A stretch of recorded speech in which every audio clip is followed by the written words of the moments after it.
તો કેમ છો કલેજા? મજામાં તો કે મારા બ્લોગ તો બધા મજામાં તો છો. તો રાતના વાગ્યા છે આપણે 3:25 થઈ છે અને 9 મહિના જવાનું છે ફરવા. આપણે રિક્ષા ઘરેથી નીકળી જાય છે, આપણે જવાનું છે રિક્ષા લે. આપણે 1 કિલોમીટર જેટલા આવ્યા છે આપણે ગામના. મીઠું પાણી છે તો આપણે મીઠા પાણીના બાટલા ભરી લેવી.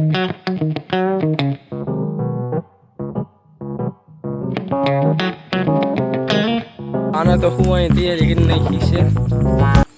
તો આપણે ગેસ પુરાવા ઊભા રહી ગયા છીએ. હવે કેટલાનો બધું કેટલું થાય તમને છેલ્લે કેસ. અત્યારે ગેસ પુરાવી છે.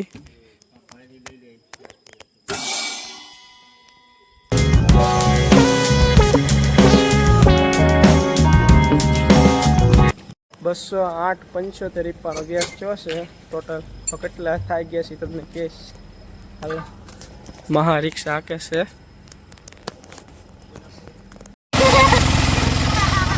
મરદનો ફાડીઓ લેટ અંદર રાખ્યો. તમને દેખાતું ને? મને નથી દેખાતું. આમ મરદનો ફાડીઓ તો થોડું દેખાય છે.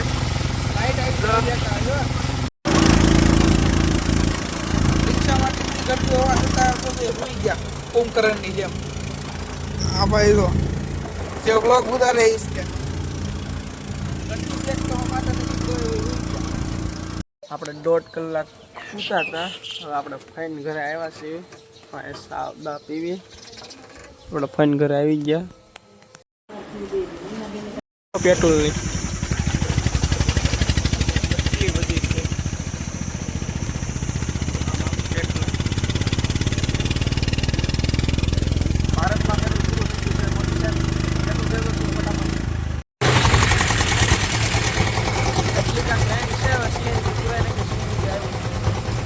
આપણો વારો તો આવી ગયો છે સીએનજીમાં. કેટલો ગેસ પુરાવી જોઈએ હાલો તમે દેખાડો.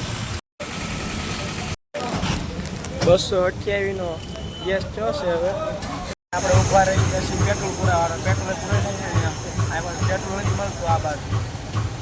લાઇટ વહી ગઈ છે એટલે ડીઝલ બંધ થઈ ગયું. તો આપણે તો ગેસ પુરાવેલો હતો એટલે આપણે ગેસ છે એટલે વાંધો નહીં આવે. પેટ્રોલ પંપ આવશે એટલે પુરાઈ નાખશું પાછું.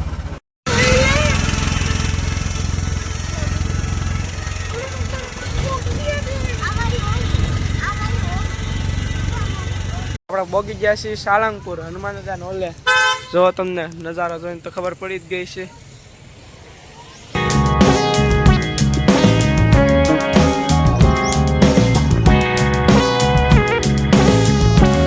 આપણે સાળંગપુરની મંદિર પાસે આવી ગયા છીએ. હવે જોઈએ મોબાઈલ અંદર લઈ જવા દે કે નથી લઈ જવા દેતા. તો આપણે હવે જઈએ છીએ હનુમાન દાદાના દર્શન કરવા. તો હાલ આપણે જઈએ. હવે આવી લેનું છે એમાં હાલવી છીએ. ભાઈ ને આપ્યા. આ તો હાલ મોબાઈલ અલાઉડ છે એમ કહેશે ભાઈ. તો તમને હનુમાન દર્શન કરાવું.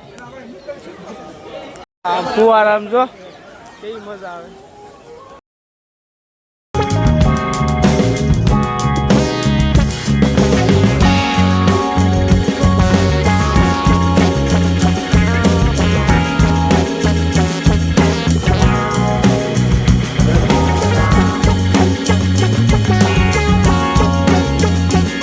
આશા છે તમને આજનો બ્લોગ ગમે તો લાઈક શેર ને સબસ્ક્રાઈબ કરતા જાઓ. Bye by.